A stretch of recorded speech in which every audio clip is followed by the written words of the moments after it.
3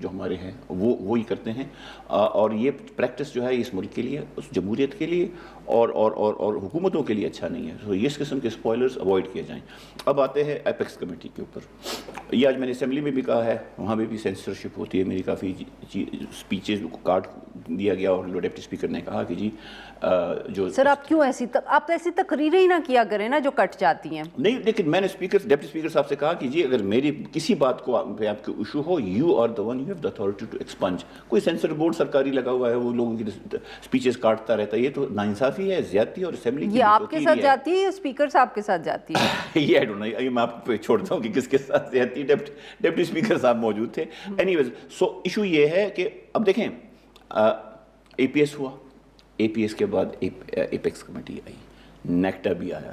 آپ ذرا دیکھیں کہ نیکٹا کی کتنی میٹنگیں ہوئی ہیں اور ایپیکس کمیٹی کی کتنی میٹنگ ہوئی ہیں. آئیڈیلی یہ ساری چیزیں کیبنٹ میں ہی ہونی چاہیے تھی. تو سر یہ کیا تبدیل ہوا؟ وہی تو میں بھی جاننا چاہتی ہوں نا کہ 2 میٹنگز بلائیں، کوئی نہیں آیا، تو تیسرے میں کیسے آ گئے؟ سینس پریویلڈ بیکاز شاید اگلوں کو یہ لگا کہ وداؤٹ اسٹیک ہولڈرز کی کنکرنس کے اور صوبائی حکومت کے کو ساتھ لیے جو ہے کوئی ملٹری آپریشنز کامیاب نہیں ہوتا. اور اچھی بات بھی ہے بیکاز اگر ہم آپ کو یہ بھی کہیں کہ جو ہماری کے پی اسمبلی میں امن جرگہ ہوا تھا، اس میں بھی یہی تھا.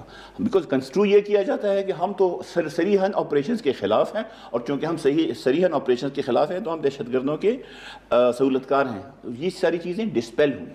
اچھا ٹھیک ہے سر، اگر آپ اجازت دیں تو اب لحاظ علی صاحب کو بھی گفتگو میں شامل کرتے ہیں. لحاظ صاحب، آپ نے سنی شیر علی ارباب صاحب کی بات، تو یہی آپ بھی کامنٹ کریے گا کہ یہ ہواؤں کا رخ کیوں تبدیل ہو رہا ہے، اور پھر ہمیں یہ بھی بتائیں کہ ایپیکس کمیٹی میں کوئی خاص فیصلے، کوئی بڑی چیز، بٹ یہ کوآپریشن جو ہے پہلے، جو ایک دم جو پہلے نہیں ہو رہی تھی، اب کیوں ہو رہی ہے؟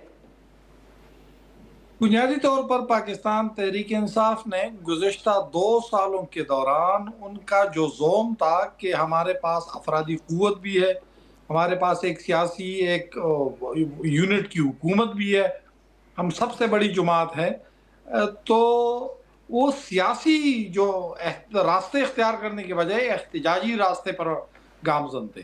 اب وہ راستہ جب انہوں نے کچھ دیر کے لیے ہٹا دیا تو اس راستے کو ہٹانے کے بعد ہی پاکستان تحریک انصاف نے ایک سیاسی طریقہ کار اپنایا. وفاقی حکومت سے بھی گفتگو کی، ملٹری اسٹیبلشمنٹ سے بھی گفتگو کا آغاز ہو گیا، اور اس ملٹری گفتگو اور اس کے علاوہ وفاق کے ساتھ روابط کے بعد ہی برف نہیں گلیشیئر پگھلنا شروع ہوئی. یعنی اس وقت جو گلیشیئر پاکستان تحریک انصاف نے گزشتہ 2 سالوں کے دوران جمع کیا تھا، یہ ہوا تھا. اس وقت پاکستان تحریک انصاف گزشتہ 2 سالوں سے سیاسی فیصلے نہیں کر رہی تھی. ان کی جو سیاسی فیصلے تھے وہ پارٹی کی سوشل میڈیا ٹیم اس کا تعین کر رہی تھی، جس کی وجہ سے اس وقت پارٹی کا یہ اور حکومت کی حوالے سے یہ سچویشن ہے. اب جب کہ سیاسی فیصلے شروع ہوئی، وفاق کے ساتھ رابطوں کا آغاز ہوا، تو اب دیکھتے ہیں پہلے وزیر اعظم صاحب کے ساتھ، پھر اس کے بعد ایپیکس کمیٹی کا اجلاس 4 فروری کو ہوا، اور آج جو اجلاس ہوا ہے جس ایپیکس کمیٹی کا آپ بتا رہے ہیں، یہ بیسیکلی 4 فروری کو جو اجلاس ہوا تھا اس میں وزیر اعلیٰ خیبر پختونخوا سہیل افریدی نے گارنٹی مانگی تھی. انہوں نے کہا کہ میں اعلیٰ سطحی فیصلے سننے چاہتا ہوں. تو اسی وجہ سے محسن نقوی صاحب کو لایا گیا، ڈی جی آئی کو لایا گیا، اور قومی سلامتی کے مشیر کو لایا گیا، اور ان کے سامنے یہ تمام نکات رکھ دی گئی تاکہ بعد میں فیصلے ہونے کے بجائے کہ اس وقت وہ کمانڈر تھے یا وہ سربراہ تھے، اس کے بجائے وفاق کے ساتھ براہ راست ایک قسم سے گفتگو کا آغاز کر دیا. اور آپ دیکھ رہے ہیں کہ اس ہواؤں کے رخ کے بدلنے کے ساتھ ہی آپ دیکھ سکتے ہیں بشرا بی بی کی بھی گزشتہ ہفتے ملاقات ہوئی تھی اپنے رشتہ داروں کے ساتھ، اور عمران خان صاحب کی بھی ملاقات ہو گئی اپنے وکیل کے ساتھ. ٹھیک ہے، صحیح ہے. جی ناظرین، یہاں پہ لیتے ہیں ہم ایک چھوٹی سی break. We'll be right back. جی ناظرین، ویلکم بیک. ہم گفتگو کریں شیر علی ارباب صاحب سے اور لحاظ علی صاحب سے، اور ہم ان سے بات کر رہے ہیں ایک طرف تو سیاست پہ اور دوسری طرف پاکستان تحریک انصاف کی جو اندرونی لڑائیاں ہیں، دا نیور اینڈنگ فائٹ. جی شیر علی ارباب صاحب، آپ نے سنی لحاظ علی صاحب کہہ رہے ہیں سیاسی رستہ آپ لوگوں نے اپنایا ہے، احتجاج چھوڑا ہے، تو مطلب کہ یہ انہوں نے ہیڈ لائن دیا. اب آپ خبر مجھے ذرا سمجھائیں کہ کیسے آپ نے سیاسی رستہ اپنایا ہے. اس میں 2 ویوز ہیں، اور اگین مطلب ہے کہ ایک ویو تو یہ ہے کہ بالکل ہم ذرا چیزوں کو پولیٹیکلی دیکھنا شروع کر گئے ہیں. دوسری اچھا یہ کب سے ہوا ہے؟ میں بھی ابھی سے جب سے غالباً جب سے جنید اکبر صاحب آئے ہیں اور سہیل افریدی صاحب آئے ہیں. اچھا دوسری بات یہ ہے کہ اب یہ بھی کچھ لوگ ہمارے کہتے ہیں کہ جی وہ کنٹینر جب آیا تو اس سے کی وجہ سے بھی کچھ پریشر ویشر آیا. Not a popular opinion. ابھی جو ریسنٹلی ہمارا جی جو آپ لوگ آزادی یا موت کے نام سے ہاں لیکن at the end of the day دیکھیں ہم نے جو ہے اپنی جو مزاحمت کا یہ مطلب نہیں ہے کہ ہم جو ہیں ہر وقت جو ہیں وہ کسی نہ کسی محاذرائی میں رہیں. مزاحمت ہم کرتے ہیں, مزاحمت ہم پالیسیز کے خلاف کرتے ہیں, مزاحمت ہم اس وسائل کے خلاف کرتے ہیں. یہ جو الیکشن ہمارا 8 فروری کو چوری ہوا ہے کہ ووٹ ایک لوگوں ایک پارٹی کو پڑا یا ایک جماعت کو پڑا اور اگلے گننے والوں نے اور انٹیلیجنس والوں نے اٹھا کے اس کو کسی اور کے کھاتے میں ڈال دیا. سو وہ ہے. لیکن at the end of the day ہمارے پاس دیکھیے بہت رسپانسبلٹیز ہیں. یہ میں اکثر پارٹی میں بھی کہتا ہوں. بالکل میں بڑا میں انتہائی انگریٹفل آدمی ہوں گا کہ میں اس چیز کو فراموش کروں کہ میں عمران خان صاحب کی وجہ سے 2 دفعہ قومی اسمبلی کا ممبر بنا ہوں. لیکن اس کے ساتھ ساتھ یہ بھی ایک فیکٹ ہے کہ پختونخوا کے لوگوں نے بھی تحریک انصاف کو اور خان صاحب کو 3 دفعہ اپنے حکمران چنے اور ان کا بھی ہم پہ حق ہے. جس طرح خان صاحب کا ہم پہ حق ہے کہ ہم ان کی آزادی کے لیے یا ان کی رہائی کے لیے جدوجہد کریں, اسی طرح پختونوں کا پختونخوا کے عوام کا اس پہ اوبیسلی اور قومیتیں بھی ہیں, ان کا بھی حق ہے ہم پہ کہ ہم ان کو ڈیلیور کریں governance, peace, security and prosperity. So اس چیز کو جو ہے کنفرنٹیشن سے یہ ہوتا تھا کہ کنفرنٹیشن ہوتا تھا وفاق کے ساتھ, ہمارے معاملات خراب ہوتے تھے. بہت سے ہمارے بہت سے جو ہیں ریسورسز ان کی طرف واجب الادا ہیں جو ہمارا حق بنتا ہے. لیکن اس کنفرنٹیشن کی وجہ سے وہ چیزیں رک گئی تھی. اب چونکہ ایک چیز جا رہی ہے سو اس کی وجہ سے وہ تو سر آپ معاف کریے گا آپ کی بات کاٹ رہی ہوں. جو آپ یہ بیسکلی کہہ رہے ہیں کہ کیونکہ صوبہ بھی چلانا آپ کی ذمہ داری تھی اور کیونکہ آپ محاذرائی کرتے تھے تو اس کی وجہ سے وہ آپ کو فنڈز نہیں دیتے تھے صوبہ چلانے کے لیے. تو اب آپ لوگ جو جیسے لحاظ صاحب کہہ رہے ہیں کہ یہ جو گورننس کی مجبوری ہے اس کی وجہ سے آپ لوگوں نے اپنا رویہ تبدیل کیا ہے. the compulsion of the mandate جو ہمیں لوگوں نے مینڈیٹ دیا. لیکن دوسری فلپ سائڈ یہ بھی ہے کہ جی ہم عوام کے لیے مذاکرات کی طرف بھی جاتے ہیں, ہم سیاسی فیصلوں کی طرف بھی جاتے ہیں, لیکن میسج بھی ہے کہ یہ کنٹینر بھی ہے, ورسٹ کمز ٹو ورسٹ وہ بھی عمل میں آئے گا. ٹھیک. لحاظ صاحب obviously آپ نے بھی اس پہ بات کی, اب شیر علی ارباب صاحب بھی آپ نے ان کا جواب سنا. تو سر اب مجھے یہ بتائیں کہ کیا یہ جو ایک نئی ہم کہیں احساس ہوا ہے, نیا احساس پاکستان تحریک انصاف کو, تو یہ جو لوگ گفتگو کر رہے ہیں کہ شٹر ڈاؤن اتوار کے دن کوئی اتنا بہت مؤثر نہیں تھا ملک بھر میں, بہت خاموشی سے دن گزر گیا, پتہ نہیں چلا, اور کچھ لوگ اس کی ذمہ داری بھی پاکستان تحریک انصاف کے اوپر ڈال رہے ہیں. یہ بھی بات ہو رہی ہے کہ ان کی لیڈرشپ ملک میں کہیں زیادہ جگہوں پہ نظر نہیں آئی. کیا یہ سب بھی جان بوجھ کر کیا گیا کیونکہ اب محاذرائی کم کرنی ہے اور سیاست زیادہ کرنی ہے؟ عرفہ نور بی بی, آپ کے اس سوال کی جانب آنے سے پہلے جو اتوار کے دن وزیر اعلیٰ کی کنٹینر کی وہ موت یا آزادی والی جو وہ آئی ہے نا وہ پکچر اور وہ ویڈیو, اس کے حوالے سے تھوڑا سا بتا دوں کہ بیسیکلی یہ کسی کو ڈرانے کے لیے نہیں, اپنے پارٹی کی سوشل میڈیا کو ڈائیورٹ کرنے کے لیے کہ جی اگر مذاکرات ہو رہے ہیں تو ساتھ ہم یہ بھی کر رہے ہیں, اس کو ایک لالی پاپ دینے کے لیے یہ کام کیا گیا تھا. تھوڑا سا میں نے کہا کہ اس حوالے سے بھی بتا دو. اب آتے ہیں اتوار کے دن کی. اب آپ اتوار کو دیکھیں, اتوار کے دن خود آپ کو پتہ ہے زیادہ تر دکانیں بھی بند اکثر ہوتی ہیں, چھٹی ہوتی ہے, کچھ کھلے رہتے ہیں بازار, یہ میں نہیں کہہ رہا, لیکن پاکستان تحریک انصاف کی جو اہم قائدین ہیں ان سے جب ہم بات کرتے ہیں تو کہتے ہیں کہ بیسیکلی یہ کال جو ہے وہ پاکستان تحریک انصاف نے نہیں, تحریک تحفظ آئین پاکستان نے دی تھی, اور یہ بیسیکلی محمود خان اچکزئی صاحب کی چوائس تھی کہ اس طرح کیا جائے. اسی وجہ سے ہم نے اس کی صرف ہاں میں ہاں ملایا ہے.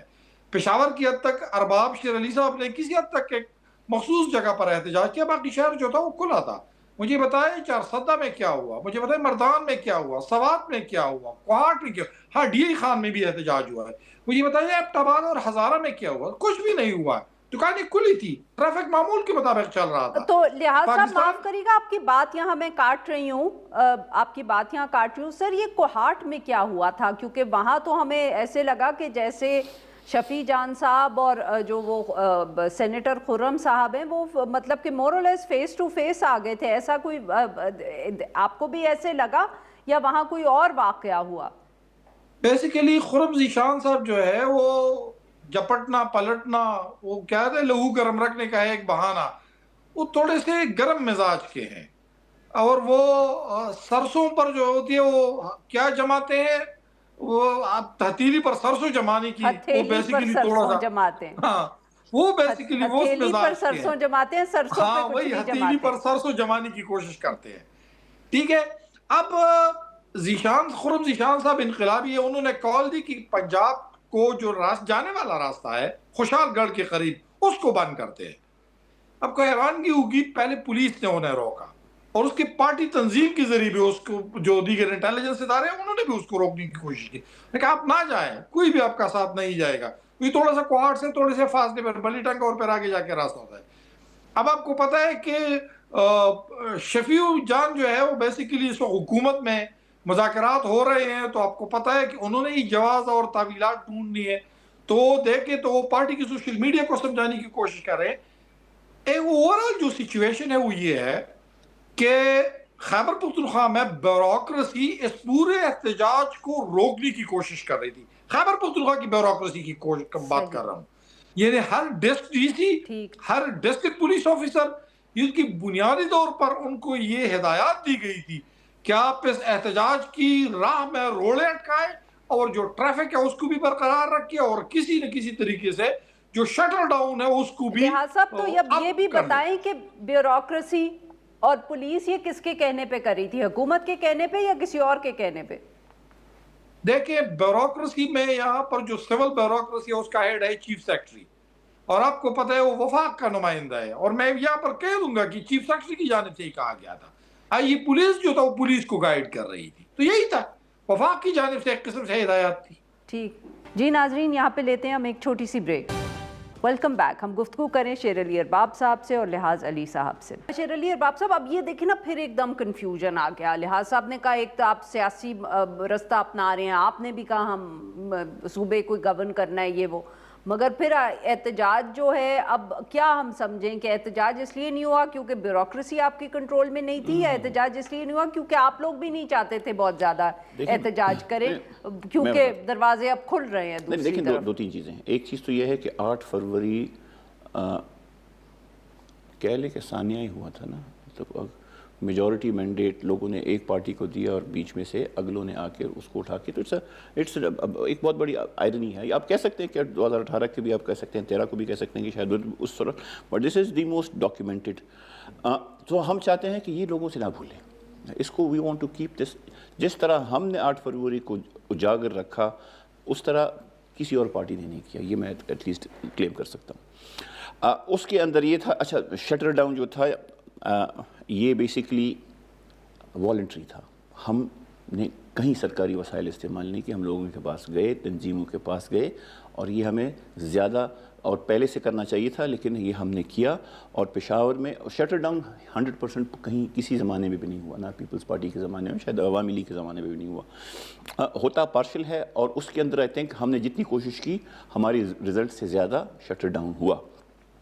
اس کے علاوہ جو ایک سمبولک ایک واک تھا بیسیکلی چوک یادگار، اشنگری سے چوک یادگار، وہ بھی اسی لیے تھا کہ ہم اس چیز کو اٹھائیں۔ اس کا مطلب یہ نہیں تھا کہ ہم صوبے کو مفلوج کریں یا کچھ کریں۔ کوہاٹ میں اگر شاید کوئی مس انڈرسٹینڈنگ ہوئی ہے بیکاز یہ انسیڈنٹ اور کہیں نہیں ہوا۔ جہاں تک بیوروکریسی کی بات ہے، وہاں پہ ایک پوائنٹ ہے کہ 2024-25 میں شاید ہم لوگوں نے پولیس ایکٹ میں ترمیم کی صوبائی حکومت نے، اور وہ ترامیم جو جس طرح کی ہے اسی طرح کی ملتی جلتی ترامیم آپ کے پاس پنجاب میں بھی ہے، سندھ میں بھی ہے، بٹ انفارچونیٹلی صوبائی پشاور ہائی کورٹ نے اس کو فنڈامنٹل رائٹس کے اوپر وہ کر دیا۔ سو اس سے یہ ہوگا، اس سے ہوتا کیا ہے، اس سے یہ ہے کہ صوبائی حکومت کی رٹ پولیس کے اوپر جو ہے وہ اس سے شاید تھوڑی سی اس میں کمی آئی ہے، اس کے لیے بھی کام ہو رہا ہے. ہمارے جو گورنمنٹ ہے وہ ابھی بھی امینڈمنٹس وہ کر رہی ہیں تاکہ ہم اور امینڈمنٹس پش کریں، اور اس میں اگر کوئی کمی زیادتی ہوئی ہے جس سے ہائی کورٹ کو کوئی موقع ملا ہو یا ہائی کورٹ کو لگا ہو کہ فنڈامنٹل رائٹس پامال ہو رہی ہیں، تو اس پہ بھی کام ہو رہا ہے. لیکن یہ جو ہے کہنا کہ پروونشل بیوروکریسی، سول یا پولیس وہ جو ہے وہ ہماری صوبائی حکومت کی وہ تو ان کی ڈیوٹی ہے، دیٹس دیئر باؤنڈ ڈیوٹی. بالکل صحیح. سر تو اب مجھے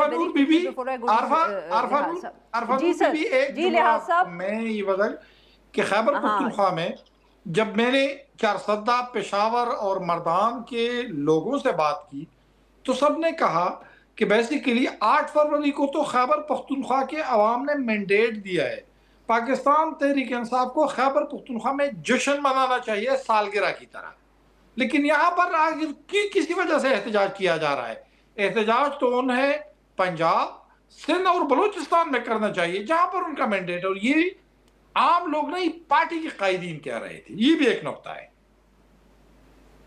چلیں سر، اب یہ سوال تو لحاظ صاحب نے پوچھ لیا، اور بلکہ میں جو آپ سے کہنا چاہ رہی تھی، جو میرا بیچ میں تھوڑا سا جو وہ بات کر رہے تھے، لحاظ صاحب نے کہا کہ جی پی ٹی آئی کے تو لیڈرز یہ کہتے ہیں کہ یہ تو تحریک تحفظ آئین پاکستان کا انیشیٹو تھا، ہمارا اس سے کیا لینا دینا. تحریک تحفظ آئین پاکستان اب ایک کلیکٹیو ہے، کنگلومریٹ ہے، جس کے اندر پاکستان تحریک انصاف ایک بڑا سٹیک ہولڈر پارٹنر ہے. تو اگر تحریک تحفظ آئین کے جو سربراہان ہیں محمود خان اچکزئی صاحب اور علامہ ناصر عباس صاحب، ان کو بھی عمران خان نے ہی یہ مینڈیٹ دیا ہے کہ جی یہ تحریک لیڈ کریں گے. سو بالکل پلیٹ فارم تحریک تحفظ آئین پاکستان ہی ہے، لیکن اٹ آلسو مینس کہ یہ تحریک انصاف پہ بھی بائنڈنگ ہے. دوسرا جو بھی الیاس بھائی نے یہ بات کی ہے، کچھ لوگوں کا یہ ہو سکتا ہے، اور لارجلی یہ بات بھی ٹھیک ہے کہ جی لیکن جو ہمارے ساتھ زیادتیاں ہوئی ہیں پشاور میں، ہم لوگوں نے زیادہ کوشش اس لیے کی کہ پشاور میں میجورٹی سیٹ ہم ساری سیٹیں جیتے تھے، ان سے بھی کنفرم کر لیں، اور اس میں سے 8 سیٹیں صوبائی اور 1 قومی جیتی ہوئی سیٹیں ہرائی، اور ایسے لوگوں کو وہ سیٹیں ملی جو کہ ریپرزینٹیٹیو تھے. دور بات، ایک آدھ تو پاکستانی نہیں ہے. تو مطلب ہے کہ ذرا آج وہ ہے.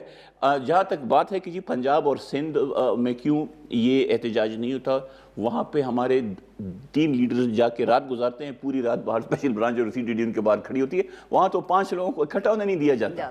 جی لحاظ صاحب ویری کوئکلی سر اب یہ بتائیے گا کہ یہ جو سلمان صفدر صاحب کی آج ملاقات ہوئی ہے، کوئی آپ کے پاس اس پہ بھی اپڈیٹ ہے کہ آنے والے دنوں میں کیا عمران خان صاحب سے اور زیادہ ملاقاتیں ہو پائیں گی، چاہے خاندان ہو چاہے پی ٹی آئی کی لیڈرشپ ہو؟ جی بالکل، جس طرح ہوا چل پڑی ہے اور جو اعتماد سازی کی فضا بحال ہو رہی ہے پاکستان تحریک انصاف اور ملٹری اسٹیبلشمنٹ کے درمیان، تو جس طرح آپ نے ذکر کیا اس کے وکلاء، اس کے خاندان کے افراد، اور توقع ہے کہ رواں یا اگلے ہفتے بلکہ فروری کے مہینے میں سہیل افریدی صاحب بھی ملاقات کر سکتے ہیں. بہت بہت شکریہ ہمارے 2 مہمانوں کا، انہوں نے ہمارے لیے وقت نکالا. ناظرین یہاں پہ دیتے ہیں ایک چھوٹی سی بریک، اور جب ہم بریک سے واپس آئیں گے تو ہم بات کریں گے بنگلہ دیش میں الیکشنز. ویلکم بیک ناظرین، پروگرام کے اس حصے میں ہم ذکر کریں گے بنگلہ دیش کا.